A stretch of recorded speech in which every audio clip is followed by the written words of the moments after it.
محمد اليوم إلى المسجد. Let's say. Spell masjid without the المسجد. Okay. So ذهب محمد اليوم إلى المسجد. Now over here we have an outside doer. So let's quickly review what are our rules for the doer, for the fa'il. What are the rules for the fa'il? Good. It can be an inside pronoun, or it can be outside. And the outside doer has to be after the fi'il, should be in the rafa' status, and the fi'il should be singular. Okay? So, ذهب محمد اليوم إلى المسجد has an outside doer. ذهب means to go. So, ذهب محمد اليوم إلى المسجد means Muhammad went today to the masjid. So, there is our jumla fi'liya in a nutshell. Very good. Alhamdulillah. Now, just to jog your memories, let's see if do you guys remember the jumla ismiya? Do you guys remember the jumla ismiya? What did we learn about? Yes? So you remember the jumla ismiya? Okay, let's talk about the jumla ismiya. The jumla ismiya was our ism-based sentence. Ism-based sentence. Okay. What do you remember about the parts for the jumla ismiya? Let's see. Good. Mubtada, khabar, muta'alliq bil khabar. Okay. That counts like the subject of your sentence. Okay. What else? Khabar, that was your information. And then muta'alliq bil khabar, related to the information. Good. What can you tell me about the mubtada? Good, it's mandatory. You must have a mubtada. What else can you tell me? Good, very good. So it'll be an ism in the rafa status, or it'll be a harf of nasb fragment. Okay, so mubtada is mandatory. It'll be an ism in the rafa status or a harf of nasb fragment. Can you tell me about the khabar?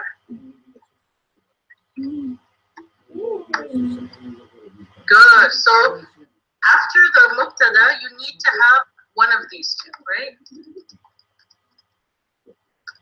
At least one of the following. So you need to have a khabar. The khabar is the information. And that is my ism in the rafa status. Okay. What about the MBK? متعلق بالخبر. MBK. Good. Harf of jar fragment. Or special mudaf. We call that zarf. Okay, very good. So that's our jumla ismiya. Excellent. So an example of a jumla ismiya, we could say Muhammadun mawjudun fil masjid. Muhammadun mawjudun fil masjid. Let me make that a little bigger so everyone can see. Very good. So if you look at this jumla ismiya,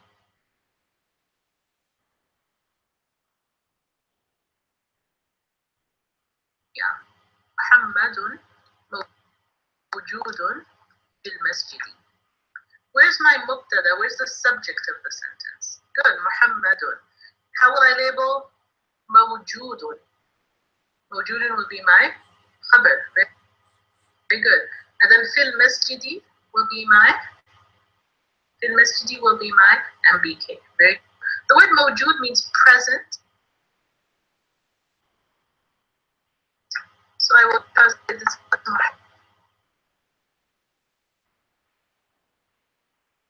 Muhammad is present in the masjid. Okay. Muhammad is present in the masjid. Right? Very good. Now, the reason I gave this sentence is because you notice that when we talked about the jumla Ismiya, we said you either need a khabar or you need an MBK, which is related to the khabar, the information. But you don't always need both, right? So in English, if I just said Muhammad is in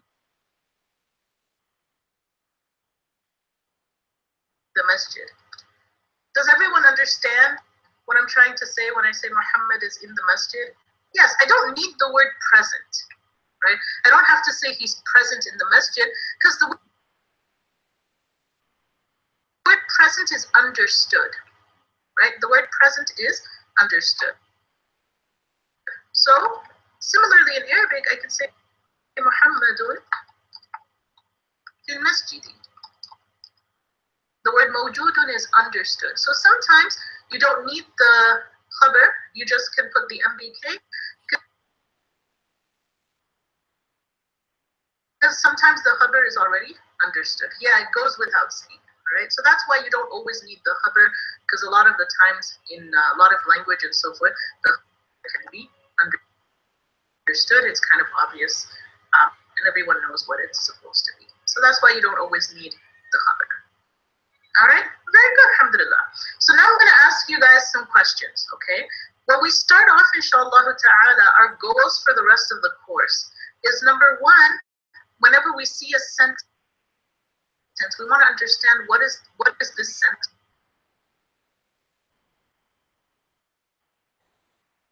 What's the sentence trying to say? We're trying to attempt a translation of the sentence, okay? The second thing is I want to understand what is the structure of this sentence, and how does the translation come about based on the structure of the sentence. Then finally, I want to be able to understand what are the nuances of this sentence, right? What are the interesting things going on in this sentence? And how does it help to convey the emotion and to convey the message that is being conveyed here? And then obviously, finally, we want to be able to do analysis of sentences. So inshallah, what I'd like you guys to do is I'd like you guys to just help me translate some sentences to start with, okay? So we're just going to do some translation for the next 10 minutes or so, okay? So we're going to start by doing some translation, and then inshallah ta'ala, we're going to do a little bit of analysis, okay? So let's take a look at the first sentence I had. We said dhahaba. What did I say dhahaba means again? What does dhahaba mean? Good. He went. Dhahaba means he went. I'm very glad you put the word he. That's good, because the pronoun inside is he. What if I say dhahaba Muhammadun ila al-masjidi? Dhahaba Muhammadun ila al-masjidi. How would I translate this? Good. Muhammad went to the masjid. The word Muhammad is the outside doer. It's after the fi'l, it's in the rafa status. Okay, so we do a nice word for word translation. Muhammad went to the masjid. Okay, very good. All right, so far, so good. Dhahaba, he went. Dhahaba Muhammadun ila al-masjidi. Muhammad went to the masjid. Okay, what if I said Muhammadun dhahaba ila al-masjidi? Muhammadun dhahaba ila al-masjidi. Let's do a word for word translation. First of all, is the word Muhammadun an outside doer? Is the word Muhammadun an outside doer? What are the rules for the outside doer? It has to be after the fi'l. Muhammadun is not after the fi'l, so grammatically it is not an outside doer. Okay, so let's look at a translation. Word for word translation, I'll say Muhammad. Dhahaba does not have an outside doer. Dhahaba does not have an outside doer. So who's the doer of dhahaba here? Yeah, it's still huwa inside. So Muhammad, he went to the masjid. Muhammad, he went to the masjid. Now, just listen to the English, and I want to see if you can observe a difference between the sentences. Muhammad went to the masjid. Muhammad, he went to the masjid. What's the difference? The same idea is being given, very good, but there's more emphasis in the second sentence. In this sentence, I'm going to highlight it, let me highlight it in blue. There's more emphasis in the second sentence. The first sentence, the sentence in yellow, is a normal sentence. Muhammad went to the masjid.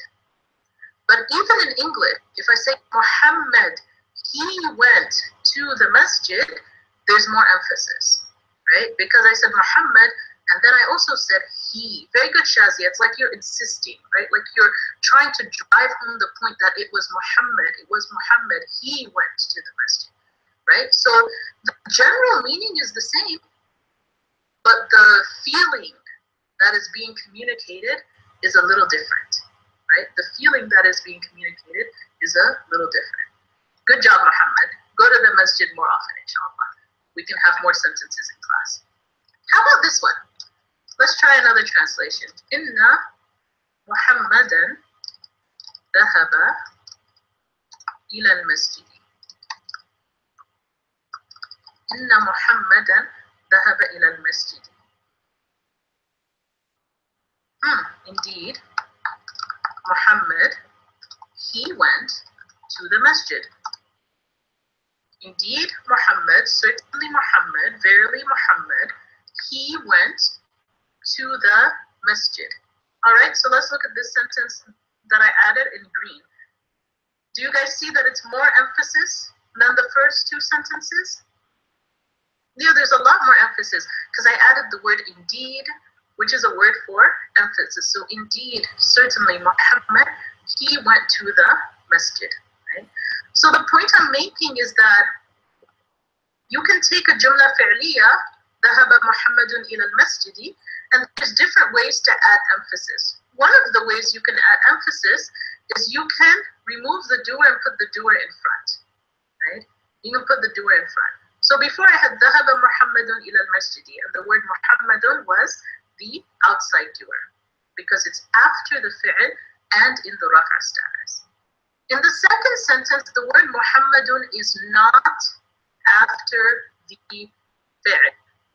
It is not after the fi'l, which means grammatically it is not the doer. Okay? It is not the doer because grammatically it is not after the fi'l, which is why I translated dhahaba as he went. Okay? That's why I still kept the word he for dhahaba. I said Muhammad, he went to the masjid. And so what happened is I emphasized Muhammad by saying Muhammad and then adding the word he. All right. Another example that we did where we gave even more emphasis, we added the word inna, which is used for emphasis. Okay, so indeed Muhammad, he went to the masjid. Now, I haven't done any grammatical analysis yet. That's not my point. My point right now is I'm trying to figure out what is the reason why I might want to do this. And one of the reasons we just saw is emphasis, right? One of the reasons we saw is emphasis. Another reason you might do this is because I'm trying to highlight Muhammad. Okay? I'm trying to highlight Muhammad. So for example, how many of you guys in the class, how many of you are parents? Any parents in the class? Let's see. Yeah, some parents, mashallah. Good, good, alhamdulillah. Okay, so let's say you have very young kids. I don't know how old your kids are. Let's pretend they're little. And you come to your kids. And you say, kids. And they're like, yes, mom, yes, dad. And you say, Disneyland. And the kids are like, oh, Disneyland. Oh my God. And you say, kids, Disneyland. And the kids are like, Disneyland. And you say, we're not going there. What happens when you do that to your children? Yeah, they get very sad, right? What did you do? What did you do? You hyped up Disneyland by bringing it forward, right? You said Disneyland first. So you caught their attention and you made them focus on Disneyland. And then you broke their little hearts, right? Yeah, you created anticipation. There's a lot of emphasis there. So sometimes you can create anticipation by mentioning the subject or by mentioning, something that you wouldn't expect to come first. right? So for example, in Arabic, you usually expect the fi'l to come first, ذهب, because a jumla fi'liya is about the fi'l. It's all about the fi'l. What is the fi'l? What's the action? What's the tense? Who did it? Where did they do it? Why did they do it? Right? A jumla fi'liya is all about the fi'l. But sometimes you can create emphasis and focus by giving the doer first. You can say Muhammadun. And in this case, it's not an outside doer. So when I said Muhammadun, everyone's like, what about Muhammad? What are you going to tell me about Muhammad? And I say, Dhahaba ila al-masjid, right? He went to the masjid. So I focused on Muhammad. So sometimes you can create emphasis by changing the sentence structure. And you can actually change people's focus by changing the sentence structure. It's difficult to see English because in English, the doer usually always comes first, right? I went to the store, he came to my house, we went to the park, Sara baked a cake. The doer usually comes first in English, but that's not the case in Arabic, right? That's not the case in Arabic. Okay? So you're seeing that you can create a little bit of emphasis. Now, here's the question people might want to ask. They say, okay, that's kind of cool. I saw that I could create a little emphasis. Very nice. I repeated he. But what's the point? Why is it important to know this? So that's the next part. Why is it important to know this? But first, before I tell you why it's important to know this, because that's everybody's question, I want to talk a little bit about how do you talk about the grammar of these sort of sentences. So we're going to look at Muhammadun dhahaba ila al-masjid. Okay? And if you guys do a good job with this part, then maybe I'll share one of my favorite Quran gems, which answers the question, but why do I have to know this? Let's look at Muhammadun. Let's do this. Muslimun. Muhammadun Muslimun. The regular Jumla Ismiya. Translate Muhammadun Muslimun. Translate Muhammadun Muslimun. Good. Muhammad is a Muslim. This is a simple Jumla Ismiya. I have Mubtada, I have Khabar. Okay. The Mubtada is the subject of the sentence. Let me write that in English. Okay, is the subject of the sentence. Who am I talking about? What am I trying to draw your attention to? Okay, so it creates focus. When I say Muhammadun, everyone's now focused on Muhammad. Right? What about Muhammad? So it creates the focus. What should I focus on? The khabar gives you information about the subject. Okay, it answers the question, what about the subject? So for example, I come into class, I say, everybody, Muhammad. You're like, what about Muhammad? Give me information about Muhammad, right? What about Muhammad? Over here, I'd say, what about Muhammad? Muhammad is a Muslim. So Muslimun answers, what about Muhammad? What do you want me to know about Muhammad? What information do you want to give me about Muhammad? So you have Mubtada and you have Khabar. Now, let's look at the previous sentence we had. Muhammadun dhahaba ila al-masjid. Now, when I said Muhammadun, was Muhammad the word that caught your attention? Is that the word you focused on first? When I said Muhammadun, yes. So Muhammadun, here's the Mubtada. It's the word that caught your attention, that caught your focus. Now, if I say, what about Muhammad? How will you answer? If you look at Muhammadun dhahaba ila al-masjid, I say, what about Muhammad? You will say, he went to the masjid, right? He went to the masjid. So, in this sentence, your Mubtada, the subject of the sentence, the thing I want you to focus on is Muhammad. And the khabar, the information I gave, the thing that answers what about Muhammad is, he went to the masjid. He went to the masjid. So, Muhammadun dhahaba ila al-masjidi is a Jumla Ismiya. Because it has a Mubtada, it has a subject that you focused on, and it also has information about that subject. But what can you tell me about the khabar? What kind of sentence is dhahaba ila al-masjidi? Just this part here that I'm going to highlight. Yeah, that's a jumla fi'liya. That's interesting. You can have jumla fi'liya as the khabar. Who knew? What else can you tell me about this jumla fi'liya?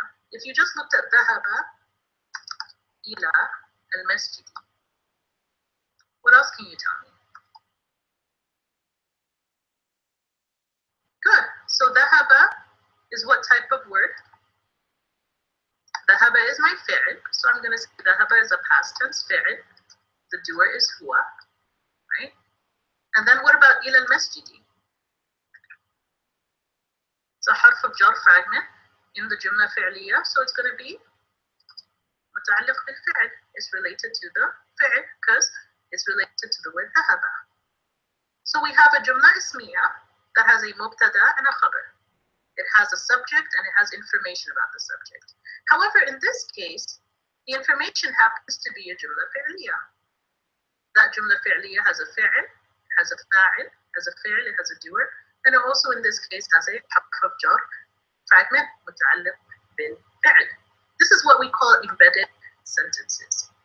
Sentences that have other sentences as a part of them. It's very cool, actually. I was telling my class, my morning class, that have any of you guys seen the movie Inception? I haven't seen this movie, but people say this is very similar to Inception.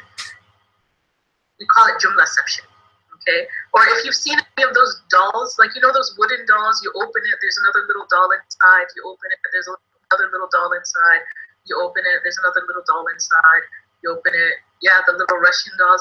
This is what that is. This is the Arabic Russian doll, okay? Yeah, I think so. So this is the Arabic Russian doll. It's extremely cool. Because it allows you to do a lot of things in the language you wouldn't have been able to do otherwise. Now, there's a couple of questions that people are going to ask, so I'm just going to answer them now.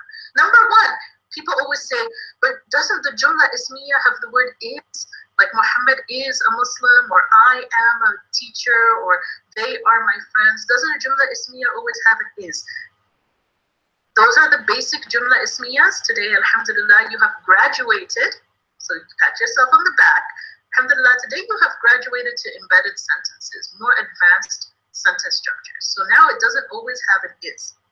Okay. The next question: shouldn't the khabar always be in the rafa status? Welcome, alhamdulillah, graduation day. Pat yourself on the back. Sometimes the khabar can be a little bit more complicated than just one word. But that's okay. So people are going to ask, well, how am I going to know? How am I going to know what's going on? I have a present for you. I have a graduation present for you. But first, I want to tell you guys why this is cool. So I have two presents for you today. Okay, Fahim, it's okay. First, I'm going to give you the first present, inshallah. Then I'll give you the second present. And then we're going to do some work. And you guys are going to be very happy. Okay, you're going to be very happy. But everybody, you have to give me a present. No questions. I want to explain something that's extremely cool, but you guys cannot ask any questions. No questions. Okay? Just listen. Just listen. Okay? One of my favorite examples of this Jumla, sentence inside a sentence, is from Surah Nisa. Don't write anything down. This will be in the class summary. Just no writing. No writing. Just listen. It's in the class summary, okay? So I'm going to go to Surah Nisa, and there's 3 ayats here, 26, 27, 28, that I'm going to share with you. Just listen, okay? The word yuridu, this is a present tense fi'l. We have not learned present tense yet, so just listen, okay? Yuridu is a present tense fi'l. The doer is huwa, okay? And yuridu means he wants. Okay, so yuridu means he wants. Now, in the ayahs that I pulled up, I'm going to highlight some parts here. First ayah says, yuridu Allahu. Yuridu Allahu. The word Allah is in the rafa status. It's after the fi'l. So, yuridu Allahu means Allah wants. Very good. The word Allah is the doer. Allah wants. And the next ayah I have wa, which means and then I have Allahu yuridu. Allahu yuridu. You notice there's a sentence structure has changed? A little bit more emphasis. Allah, He wants. Okay? So Allahu yuridu, Allah, He wants. Alright, let's go to the next ayah. Yuridu Allahu. Yuridu Allahu. Normal sentence structure again. The word Allah is after the fi'l in the rafa' status, so that's your fa'il, the word Allah. So then the question becomes, why do we have, within such close proximity, why do we have these different sentence structures? And more importantly, the question you would ask is, why is this middle one? This is an unusual sentence structure, right? The normal sentence structure is yuridu Allahu. Allahu yuridu is an unusual, it's a special sentence structure. So let's take a look. Let's see what's going on. Let's see if the translation of the context can help us. Okay. So it starts, it says, yuridu Allahu liyubayyina lakum wa yahdiyakum sunan alladhina min qablikum wa yatuba alaykum wallahu alimun hakim. والله يريد أن يتوب عليكم ويريد الذين يتبعون الشهوات أن تميلوا ميلا عظيما يريد الله أن يخفف عنكم وخلق الإنسان ضعيفا. So Allah tells us, He says, Allah wants, يريد الله, Allah wants to clarify for you, to make things clear for you. وَيَهْدِيَكُمْ سُنَنَ الَّذِينَ مِنْ قَبْلِكُمْ, and to guide you to the path of those who came before you, right? To guide you to the righteous people, to guide you to that path. وَيَتُوبَ عَلَيْكُمْ, and to forgive you. Okay? وَاللَّهُ عَلِيمٌ حَكِيمٌ, and Allah is all-knowing, all-wise. So let's see, there's three things Allah wants in this ayah. Don't write anything down, just listen. Allah wants to clarify things for us. Allah wants to guide us, and Allah wants to forgive us. Okay? Three things. Wallahu alimun hakim, and Allah is all-knowing, all-wise. The next ayah says, then Allah, He wants to forgive you. And Allah, He wants to forgive you. I want you to notice something. I'm going to highlight over here. Yatuba alaykum. See in the previous ayah, says Yatuba alaykum, right? So you notice there's some repetition here. Allah SWT is emphasizing especially that He wants to forgive us. So that's the first thing. Okay, Allah SWT told us He wants three things for us. He wants to clarify and make things clear for us. Allah wants to guide us to the path and the way of those who came before us. Allah SWT wants to forgive us. Then Allah SWT says, Allah, He wants to forgive you. So there's some repetition, especially in regards to forgiveness. And then Allah SWT says, وَيُرِيدُ الَّذِينَ يَتَّبِعُونَ الشَّهَوَاتِ يَتَّبِعُونَ مَيْلًا عَظِيمًا. While those people who follow their own great desires, they want you to get very, very lost, to go far off the correct path. Right? So those people who follow their own desires want you to go off the clear path. To get very lost. And then it says, Allah wants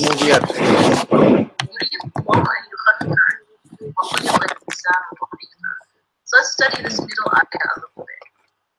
The first thing you're going to notice about the ayah in the middle that has the emphasis, Allah, He wants, the first thing you're going to notice is Allah repeats that He wants to forgive us. So there's already emphasis because Allah repeated something He already said. So Allah is drawing our attention to that. Okay? Almost like if, again, we have a parents in the room, so you guys understand, right? You tell your kid, do your homework, wash dishes, clean your room. Then as you're going out, you say, do your homework. It's not that they shouldn't do the other three things, but you're emphasizing one thing, right? As if you think they'll pass by it, or you think that they won't give it as much importance, right? That's the first thing. The second thing is that in this ayah, in the middle, Allah SWT tells us, kind of almost comparing something Allah wants for us and something that other people want for us. Allah, He wants to forgive us. That's what Allah wants. But these other people, those people who follow their own desires, they want us to get very, very, very lost. So there's emphasis over here because in the middle ayah, Allah SWT is almost asking us to compare two things. Allah, what does He want?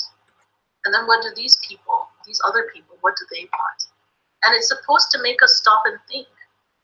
Which one makes sense? If Allah wants to forgive us, that is the beautiful thing is that that's what Allah emphasized. Of all the three things, clarifying things for us, guiding us, and forgiving us, Allah subhanahu wa ta'ala emphasized that He wants to forgive us. It's so beautiful that this is the thing Allah chose to emphasize, forgiveness. And then Allah subhanahu wa ta'ala says, what about these other people? They want you to get lost. They want you to go astray. And it's beautiful. Mail and alim, and you guys know Mawsuf and Sifa. Mail means to kind of lean, to go off, to be diverted. And it says a great diversion, to be very, very lost, right? To be extremely lost. So that is emphasized over there. I was telling my morning class, it's kind of like when you have a parent who's, you know, when you have kids who just, you're trying to get something into their head and you want what's best for them and you kind of just want to shake them and say, you need to listen to this. It's almost like that here. Allah, He wants to forgive you. Those people who follow their own desires, they just want you to get lost. Why aren't you listening? Why don't you? Yeah, you're trying to get something through somebody's head, right? And sometimes they don't listen, and you're wondering, how do I transfer this knowledge from one person to another, right? So there's a lot of emphasis in that middle ayah. And the last ayah, we go back to the regular sentence structure because there's no comparison here, right? Allah wants to make things easy for you. So there's a lot of emphasis in the middle ayah because there's, first of all, repetition. And secondly, there's a comparison. What does Allah, what does He want?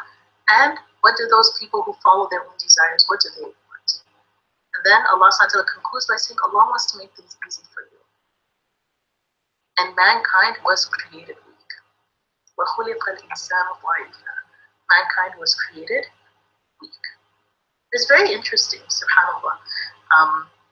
I remember, so I remember when I was trying to memorize this surah, I was used to mix these up. I didn't know whether to say Yurid Allahu or Allahu Yuridu or Yurid Allah. I was used to mix them up. And then alhamdulillah, when I finally learned a little bit about Arabic, it started to make so much sense. Somebody who doesn't know Arabic is going to look at the things I highlighted and are going to say these are very random. Why does Allah put this word first and this word and so forth, right? Someone who doesn't understand Arabic is going to complain that there's too much repetition in the ayat.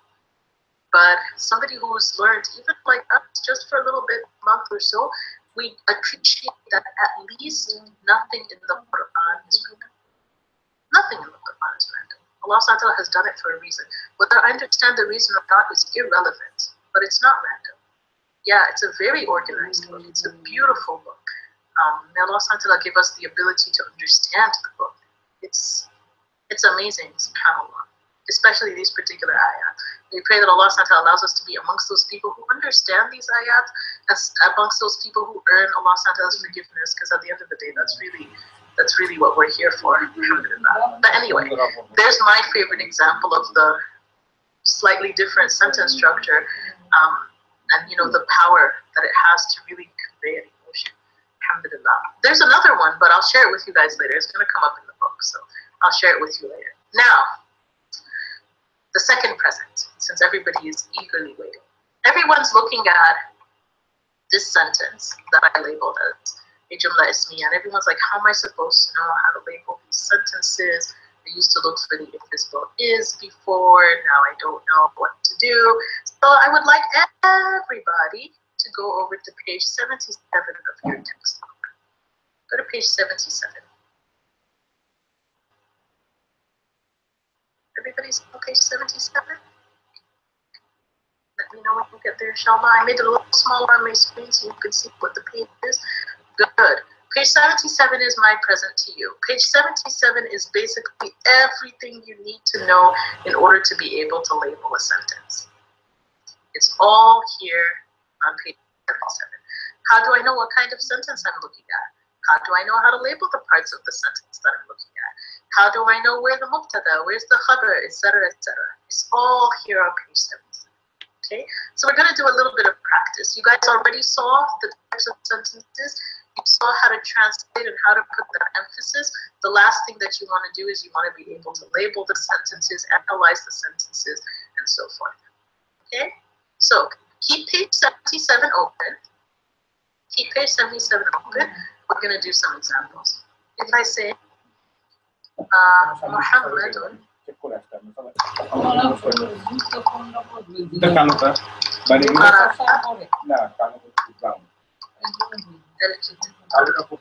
محمد قرأ الكتاب. Anyone remember what the word قرأ means? قرأ. Good, to read. Translate Muhammad قرأ الكتاب. Muhammad, he read the book. Very good. Muhammad, he read the book. Okay. Now, alhamdulillah, you did a very good translation. We want to do some analysis. What type of sentence is Muhammadun qara'a al-kitaba? Is this a jumla ismiya or jumla fi'liya? Jumla ismiya. How do I know it's a jumla ismiya? Because it started with an ism in the rafa status. So if you go to page 77, see it tells you if your sentence begins with a fi'l, it's a jumla fi'liya.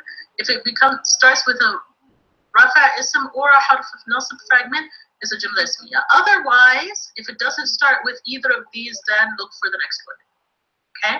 So our sentence started with a rafa ism, so this is a jumla ismiya. Okay. Where's my mubtada? Where's the subject of the sentence? The thing or the person that I drew your attention to? Good, Muhammad. Okay, so Muhammadun is my mubtada. What's the khabar? What's the information that I wanted to give you about Muhammad? Yeah, I wanted to tell you that he read the book. So qara'a al-kitaba is the information. What type of sentence is qara'a al-kitaba? Good, this is a jumla fi'liya. So since I have a jumla fi'liya, I can go into it and I can give some analysis. I can say qara'a is what kind of fi'l? Past tense or present tense? Good, past tense fi'l, fi'l madin. And the doer is huwa, inside doer. Okay, so qara'a, the doer is huwa, inside. Okay, and what about al-kitaba? What's al-kitaba doing in this jumla fi'l? Good, it's a detail. What did he read? Right? Detail. Maf'ul bihi answers the question, what did he read? Alright, so that's it. And again, if you pull out on page 77, we saw that we have a jumla ismiya. The mubtada is the subject. It'll either be a rafa ism, harf of nasb in its ism, or kana in its ism. We have not learned kana yet, so ignore kana for now. Then it says the khabar will be a rafa ism. That was the basic sentence we had learned. Or it can be a jumla fi'liya. Or it can be another jumla ismiya. Or it can be kana. Again, ignore the kana stuff. We're going to talk about that later.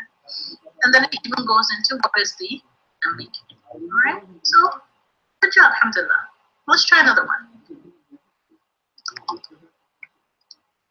Now let's do this one.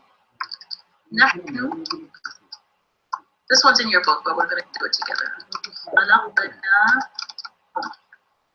Nahnu khalaqnaakum. What type of sentence is nahnu khalaqnaakum? What did it start with? Yeah, it started with a ism in the rafa status. Nahnu is an independent pronoun, so it's an ism in the rafa status.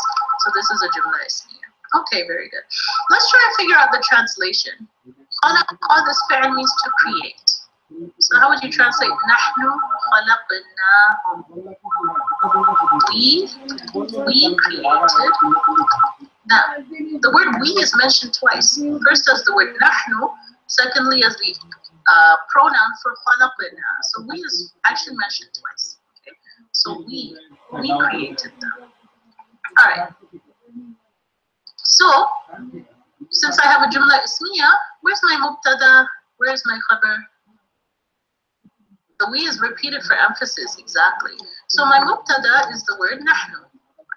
That's your subject, we. You say, okay, what about we? What about the subject? Your answer is khalaqnahum. So khalaqnahum is your information about nahnu. Right?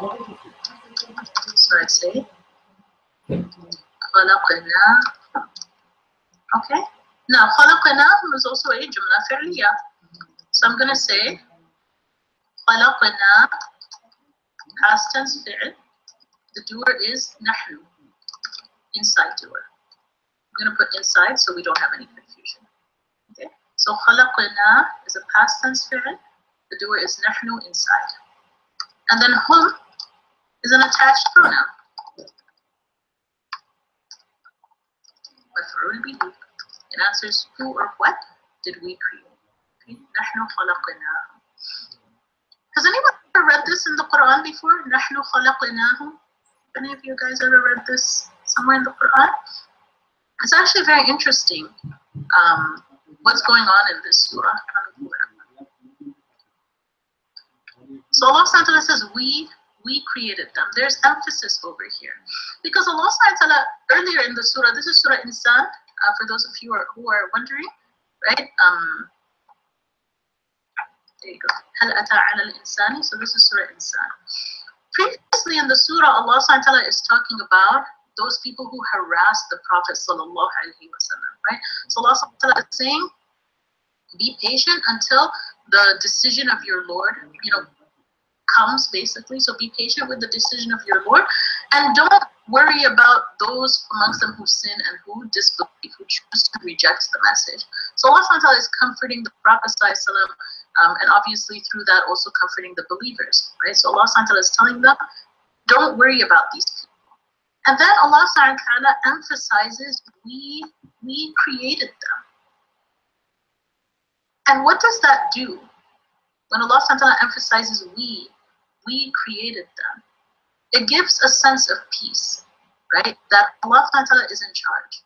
That these people who are making life difficult, very good. There's a focus on the Creator, on we, right? Because these people who are making life difficult, these people who are belittling the Prophet ﷺ and his companions, Allah subhanahu wa ta'ala is in charge of them.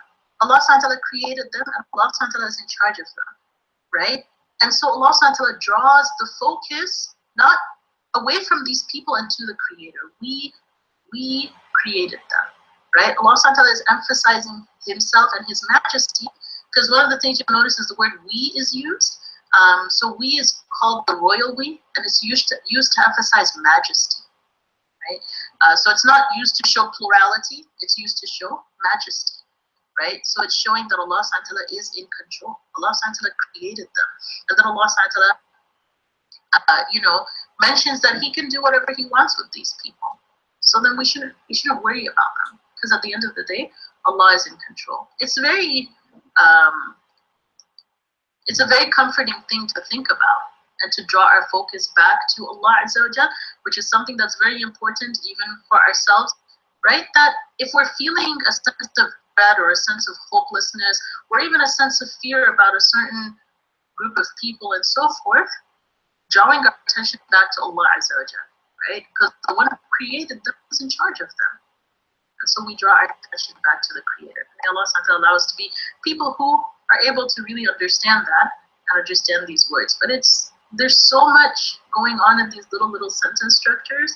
So first you understand the sentence structure, and then you kind of start to see the power in the words. And it can be very beautiful. Anyway, so that's another one that's very similar. Okay, so what I'd like us to do, inshallah,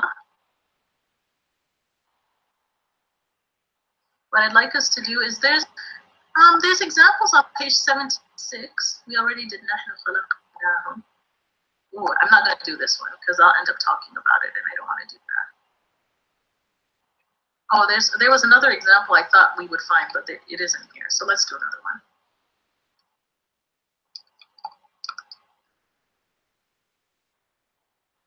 قالوا شيئا. قالوا شيئا. Okay, so let's take a look at it. Okay. Oh wait, there's a question. Alhamdulillah. Where you go? Alhamdulillah. If there is an outside doer, if it's after the fi'l and in the rafa' status, then you don't translate the pronoun in the fi'l, right? So for example, ذهب محمد, Muhammad went. So you don't translate the pronoun in the fi'l.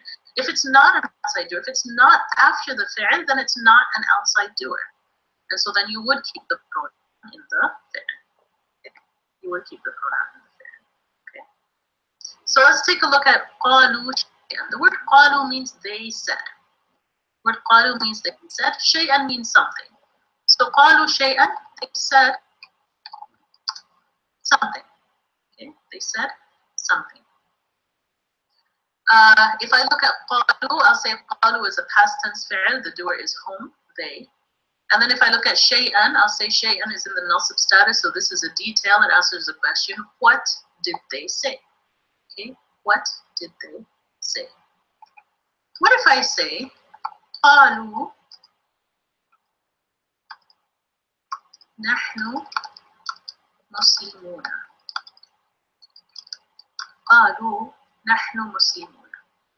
How would you translate قالوا نحن مسلمون? قالوا نحن مسلمون. Good. They said we are Muslims. They said we are Muslims. Okay, very good. So, what is the sentence we are Muslims? What is it answering? What question is it answering about قالوا? What question is it answering about قالوا? Good, it's answering what did they say. Alright. So نحن مسلمون answers the question what?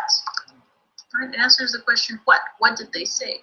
Therefore, this is going to be a detail of the word قالوا, right? Therefore, it's a detail. It's a maf'ul bihi. It's a detail. Why is it a detail? Because it answers the question, what did they say? Okay, it answers the question, what did they say? What type of sentence is نحن مسلمون? What type of sentence is نحن مسلمون? This is going to be a jumla ismiya, right? It's a jumla ismiya. نحن is mubtada, مسلمون is khabar. So over here, if I was going to break all of this down grammatically, then I would say قالوا. This is my past tense. The doer is home. Then I'd say نحن مسلمون. This is my detail. It's my maf'ul bihi. And it's also a jumla ismiya. Why is it a jumla ismiya? Because نحن is an ism, مسلمون is an ism, نحن is an ism and rafa status, مسلمون is an ism, the rafa status. So نحن مسلمون is a jumla ismiya. Then I'm going to look at نحن and I'm going to say, okay, that's my mubtada. And then the word muslimuna, that'll be my khabar.